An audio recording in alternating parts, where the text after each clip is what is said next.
Diabetes உள்ளவர்கள் ஒரு நாளைக்கு என்னென்ன சாப்பிடலாம்? அவங்களுக்கு தேவையான டயட் சார்ட் இத போடுங்க அப்படின்னு நெறைய பேர் கேட்டிருந்தாங்க. ஆல்ரெடி 1 வருஷத்துக்கு முன்னாடி இத பத்தி நம்ம ஒரு வீடியோ போட்டிருந்தோம். இப்ப புதுசா வந்திருக்கிற ஃபாலோவர்ஸ்க்காகவும், சிறுதானியங்கள்ல செய்யக்கூடிய புதுசு புதுசா நெறைய ரெசிபீஸ்லாம் இப்ப பார்த்திருக்கோம். இன்ஃபாக்ட் நம்மளே செஞ்சு நெறைய வீடியோஸ்லாம் போட்டிருக்கோம். அது எல்லாத்தையுமே கம்பைல் பண்ணி இன்னைக்கு ஒரு டயட் சார்ட் போடப் போறோம். இன்னைக்கு பேச போற வீடியோல டயபெட்டிஸ் உள்ளவங்களுக்கான காலை உணவு மட்டும் பார்க்க போறோம். அடுத்த வீடியோல மதிய உணவு, அதுக்கு அடுத்த வீடியோல டின்னர், இரவு உணவு. சோ இத 3 பார்ட்டா ரிலீஸ் பண்ண போறோம். இன்னைக்கு பார்ட் 1. மங்களகரமா மஞ்சள் ஆரம்பிக்கணும் அப்படின்னு இந்த குக்கிங் சேனல்ல சொல்ற மாதிரி டயபெட்டிஸ் பேஷண்ட்ஸ் காலையில வெந்தயத்தோட ஆரம்பிக்கணும். நாள் நைட்டே தண்ணியில வெந்தயத்தை ஊற வச்சு காலையில வெறும் வயித்துல அந்த வெந்தய தண்ணி குடிச்சாலும் சரி, இல்ல வெந்தயத்தை முளைக்கட்ட வச்சு அதை அப்படியே சாப்பிட்டாலும் சரி, இல்ல முளைக்கட்டின வெந்தயத்துல இருந்து பாலை எக்ஸ்ட்ராக்ட் பண்ணி வெந்தய பால் குடிச்சாலும் சரி, அது கசப்பா தான் இருக்கும். இருந்தாலும் வெந்தயத்து மேல ஏன் உங்களுக்கு இவ்வளவு அப்சஷன் அப்படின்னு கேட்டீங்கன்னா, டயபெட்டிஸ் வரதுக்கு நிறைய காரணங்கள் இருக்கு. 8 காரணம் இருக்கு. ஹோமினஸ் ஆக்டேட் அப்படின்னு சொல்லுவோம். அதுல முதல் காரணம் இன்சுலின் சுரக்கிறது கம்ப்ளீட்டா குறையிறது, இன்சுலின் டெஃபிஷியன்சி. 2வது முக்கியமான காரணம் இன்சுலின் ரெசிஸ்டன்ஸ்.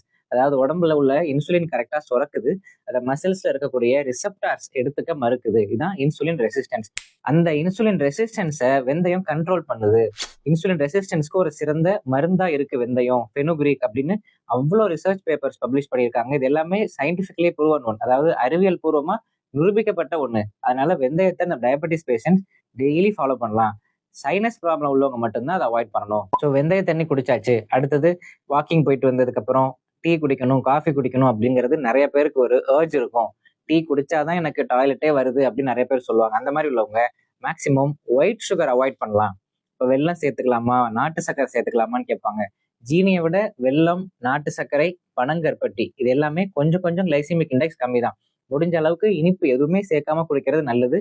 இனிப்பு சேர்த்தே ஆகணும் அப்படின்னு ஒரு கிரேவிங் இருந்துச்சுன்னா கொஞ்சமா பனங்கற்பட்டி வேணா சேர்த்துக்கலாம். ஜீனியோட கம்பேர் பண்ணும்போது இது கொஞ்சம் பெட்டர்.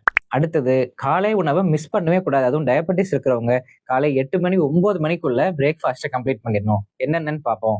பொதுவாக நம்ம டயபெட்டிஸ் உள்ளவங்கள்ட்ட கேட்டோம்னா காலைல என்ன சாப்பிடுவீங்கன்னு இட்லி தோசை இதே தான் சொல்லுவாங்க. இட்லி தோசையே சாப்பிடாதீங்க. அப்படியே இட்லி தோசை சாப்பிடணும்னாலும் அதுல ஒயிட் ரைஸ்க்கு பதிலா மற்றபடி உளுந்து, வெந்தயம் அதெல்லாம் சேர்த்துக்கலாம். ஒயிட் ரைஸ்க்கு பதிலா மாப்பிள சம்பா அரிசி இல்லைன்னா கருப்பு கவுனி அரிசி ஊற வச்சு அதுல இட்லி தோசை சுட்டு சாப்பிடலாம். அப்படி செய்யும்போது இட்லி பிரவுன் கலர்லயும் பிளாக் கலர்லயும் இருக்கும். இது சம்பந்தமா நான் ஒரு வீடியோ போட்டிருந்தேன், கருப்பு கவுனி அரிசியில செஞ்ச இட்லி தோசை சாப்பிட்ற மாதிரி. ஸோ அது நல்லா தான் இருக்கும், டேஸ்ட் வைஸ் நல்லா தான் இருக்கும். என்ன கொஞ்சம் மெனக்கிடணும். ஒயிட் ரைஸ்ல செய்யற இட்லி தோசையை விட இந்த மாப்பிள சம்பா அரிசியிலையும் கருப்பு கவுனி அரிசிலையும் செய்யற இட்லி தோசை நல்ல ஒரு ஆப்ஷன் டயபெட்டிஸ்க்கு. சரி, இட்லி தோசை எவ்வளவு நாள் சாப்பிடுறது? பொங்கல் சாப்பிடலாம் அப்படின்னு ஆசைப்பட்டோம்னா பாசிட்டிவ் மில்லட்ஸ் அப்படின்னு ஒரு வகையான சிறுதானியம் இருக்கு.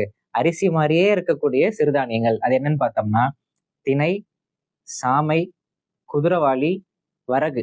திணை அப்படிங்கிறது ஃபாக்ஸ்டைல் மில்லட், சாமை அப்படிங்கிறது லிட்டில் மில்லட், வரகு அப்படிங்கிறது கோடோ மில்லட், குதிரவாளி அப்படிங்கிறது பான்யார்ட் மில்லட். இது எல்லாமே பாசிட்டிவ் மில்லட்ஸ் அப்படின்னு சொல்லுவோம். இது எல்லாமே கிட்டத்தட்ட அரிசி மாதிரி தான். அதனாலதான் திணை அரிசி, சாம அரிசி, குதிரவாளி அரிசின்னு சொல்லுவாங்க. இதுல பொங்கல் செஞ்சு சாப்பிடலாம். சாம பொங்கல், திணை பொங்கல், குதிரவாளி பொங்கல், வரகரிசி பொங்கல் இதெல்லாம் பெட்டர் ஆப்ஷன்ஸ். இப்ப சம்மர் சீசன் வேற முடிய போகுது. இந்த சம்மர் சீசன்ல நிறைய பேர் டயபெட்டிஸ் உள்ளவங்க பழைய சாதம் சாப்பிட்டாங்க, சாப்பிட்டும் பெருசா சுகர் ஏறலை அப்படின்னு சொல்லியிருந்தாங்க. சுடு சாதம் சாப்பிட்றதுக்கும் பழைய சாதம் சாப்பிட்றதுக்கும் என்ன வித்தியாசம் அப்படின்னு பார்த்தோம்னா, ஒரு 10 மணி நேரம் 12 மணி நேரம் சாதம் ஊறும்போது அது ஃபெர்மெண்டட் ரைஸ் ஆயிடுது. அதோட ஸ்டார்ச் கண்டென்ட் அதிகமா இருக்கும். ஸ்டார்ச் கண்டென்ட் அதிகமா இருக்கும்போது கிளைசிமிக் இண்டெக்ஸ் கம்மி. இப்ப சாப்பிட்ட உடனே சுகர் கிளைசிமிக் இண்டெக்ஸ் இப்படி ஏறுது அப்படின்னா, பழைய சாதம் சாப்பிடும்போது அந்த கர்வ் இப்படி இல்லாம இப்படி பிளாட்டா இருக்கு. சுடுசாதம் சாப்பிட்டதுக்கு அப்புறம் ஏறக்கூடிய அந்த ஸ்பைக் இந்த பழைய சாதத்துல இல்ல. பழைய சாதம் வித் தயிர் ஒரு நல்ல ஆப்ஷன் இந்த சம்மர்ல. ஆனா அது எல்லாருக்குமே ஒத்துக்குமா அப்படின்னு கேட்டா இல்ல. இப்ப டயபெட்டிஸே ஒவ்வொருத்தருக்கும் ஒவ்வொரு மாதிரி பிரசன்ட் ஆகுது. ஒரு சிலருக்கு சுகர் பார்த்தோம்னா 200 220 தான் இருக்கும். ஆனா டயபெட்டிஸ்குள்ளான அனைத்து சிம்டம்ஸும் சொல்லுவாங்க. வாய் காஞ்சி போகுது, தண்ணி தாகம் எடுக்குது, கால் எரியுது, நைட் ஃபுல்லா யூரின் போதும்பாங்க. ஒரு சிலருக்கு பாத்தீங்கன்னா 350 400 இருக்கும். சுகருக்கான சிம்டம்ஸ் எதுவுமே இருக்காது. டயபெட்டிஸ்க்கான எந்த அறிகுறியுமே இல்லாம இருப்பாங்க. அதே மாதிரிதான் அந்த பழைய சாதம். ஒரு சிலருக்கு நல்லா சுகர் ஏறாம இருக்கு, ஒரு சிலருக்கு ஏறுது. ஸோ உங்களுக்கு ஒர்க் அவுட் ஆச்சுன்னா ஃபாலோ பண்ணுங்க, இல்லைன்னா விட்டுருங்க. அடுத்த முக்கியமான 2 விஷயம், இரும்பு சத்து அதிகமா இருக்கக்கூடிய கம்பு, கால்சியம் அதிகமா இருக்கக்கூடிய கேழ்வரகு. இது ரெண்டையுமே கூழ் வச்சு குடிக்க கூடாது. அதுவும் நான் நிறைய பேர் பார்த்திருக்கேன். கேழ்வரகு கூழ் குடிச்ச உடனே சுகர் லெவல்ஸ் ஏறிடுது. எப்பவும் 200 250 இருக்கிறவங்களுக்கு கேழ்வரகு குடிச்சிட்டு சுகர் டெஸ்ட் பண்ணா 300 வரைக்கும் ஏறுது. கேழ்வரகு கூலா குடிக்கும் போது அதோட கிளைசிமிக் இண்டெக்ஸ் அதிகமா இருக்கு. அதே தோசை மாவோட கலந்து தோசை ஊத்தி சாப்பிடலாம். இல்லைன்னா கம்பு களி, கேழ்வரகு களி. களினா அப்படியே உருண்டையா நல்லா அது செய்யறதுக்கு ஒரு ப்ரொசீஜர் இருக்கு. அந்த வீடியோ வேணா இதோட அட்டாச் பண்றேன், நீங்க பாருங்க. இந்த கேழ்வரகு களி, கம்பு களி மாதிரி செஞ்சு அதோட தயிர் ஆட் பண்ணி சாப்பிடலாம் பிரேக்ஃபாஸ்டா. நல்லா மென்னு சாப்பிடணும், அப்படியே முழுங்காம வாயிலே நல்லா மென்னு சாப்பிடும்போது salivary amylase, lingual lipase, lysozyme இந்த மாதிரி என்சைம்ஸ்லாம் வாயிலே சுரக்குது. அந்த அமிலேஸ் லைபேஸ்லாம் கணையத்திலையும் சுரக்கக்கூடிய என்சைம்ஸ். அதே என்சைம்ஸ் நமக்கு வாயிலையும் சுரக்குது. ஸோ கணையத்தோட வேலையை பாதி வேலையை நம்ம நல்லா மென்னு சாப்பிடும்போது வாயிலே நம்ம கம்ப்ளீட் பண்ணிடுறோம். ஸோ கம்பு, கேழ்வரகு இதெல்லாம் களி மாதிரி செஞ்சு வாயிலே நல்லா மென்னு சாப்பிடலாம். அடுத்து லாஸ்டா சொல்ல போறது ஓட்ஸ். ஓட்ஸ் நம்ம ஊர் ஐட்டம் கிடையாது, வெளிநாட்டு ஐட்டம் அப்படின்னு நிறைய பேர் அதை ஒதுக்குறாங்க. அப்படி ஒதுக்கணும்னு அவசியம் கிடையாது. இப்போ நான் சொன்ன சிறுதானியங்கள் எல்லாமே நல்லதுதான். அதே மாதிரி வாரத்துல 1 நாள் 2 நாள் ஓட்ஸும் சேர்த்துக்கலாம். ஓட்ஸ் கஞ்சியா குடிக்காம ஓட்ஸ் உப்புமா செஞ்சு சாப்பிட்றது நல்லது. அதுல காய்கறிகள்லாம் போட்டு உப்புமா மாதிரி செஞ்சு சாப்பிடலாம். டயபெட்டிஸ் பேஷண்ட்ஸ்க்கு வெறும் அரிசி மாவுல செஞ்ச இட்லி தோசை மட்டும் இல்லாம இவ்வளோ வகையான வெரைட்டிஸ் இருக்கு, இவ்வளோ மெனு இருக்கு. ஒரு நாள் ஒண்ணு செஞ்சு சாப்பிட்டீங்கன்னா போர் அடிக்காம இருக்கும். ஸோ இப்போ நான் சொன்ன எல்லாத்தையுமே ஷார்ட் அண்ட் ஸ்வீட்டா ஒரு நட்ஷெல்ல சொல்லிடுறேன்.